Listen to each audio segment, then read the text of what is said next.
Pope Francis has been inaugurated at the Vatican. Let's go straight to Paul Brennan, who is in Rome. Paul.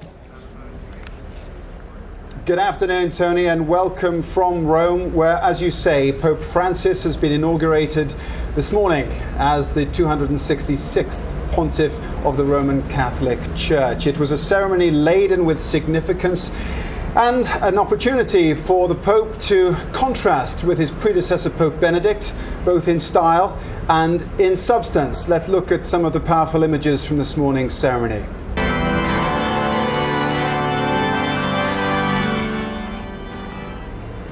The 266th leader of the Roman Catholic Church toured St. Peter's Square and met with some of the faithful. Italian media outlets say up to 1 million people were in the crowd.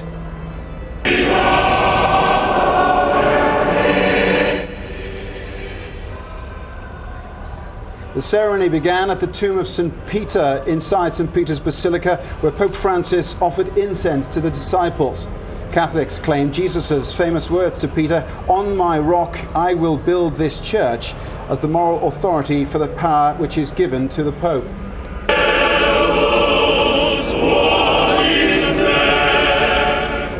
And later on the steps in front of the Basilica, the Pope received the Fisherman's Ring, another reminder that the Pontiff is a successor to the Apostle Peter. He was also given the papal pallium, a wooden cloak which symbolizes Jesus' place as the Lamb of God.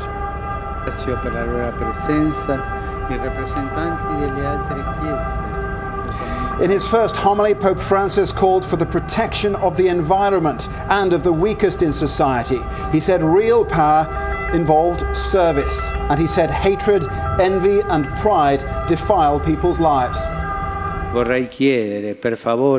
Please, I would like to ask all those who have positions of responsibility in economic, political and social life, and all men and women of goodwill, let us be protectors of creation, protectors of God's plan inscribed in nature, protectors of one another and of the environment. Let us not allow omens of destruction and death to accompany the advance of this world. Now, in his first few days, the Pope has already shown that he is willing and able to depart from the written script. Let's join Hoda Abdel Hamid down in St. Peter's Square now. Hoda, did you see any evidence of him improvising during that homily? Well, certainly a lot of people here were waiting to see some of these off-the-cuff remarks and actions that the Pope has been doing ever since he got elected, but that did not happen actually today. Nevertheless, they were listening very, very carefully to the homily, and whoever you asked had been touched by one thing or the other. For example, many of the youth were very happy that he mentioned the environment and the protection of the environment. Other people thought that it was very good on him to press again, over and over again, that you need to protect the poor, and they said that that was very much in tune with him as the Archbishop of Buenos Aires. He used to be a man very humble who went down to the street and helped the poor and made a career out of that. Also in tune with his background as a Jesuit. So a lot of people here said it really touched a chord with them. They thought that maybe today they saw a Pope Francis who was a bit more formal, a bit more official. They said probably because there were so many foreign delegations, foreign dignitaries and heads of state, that he had to maybe be slightly more serious. Some people did say that they would have preferred to hear him crack a joke or another, but they'd say that they're sure there'll be many more jokes. I have to say that also throughout the 2 hour or so, nearly 2 hours of the Mass, people were very concentrated, were following him and his every move. There's these giant screens here on St. Peter's Square, and wherever you looked, people were really paying attention to everything there.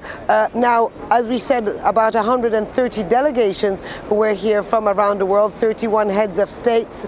Obviously, the European royals were here en masse. You also had a lot of South American leaders. You had the Zimbabwean President Robert Mugabe, who was actually the first foreign leader to arrive here in Rome yesterday. And you had obviously the Argentinian President Kirchner, who had already her first private audience with the Pope. But then you had to look also at who was not there. And among those who were not there were, let's say, senior leaders maybe of the Muslim world who actually happened to be in 2005 for the inauguration of Benedict XVI. But throughout the last 8 years, the relations had soured.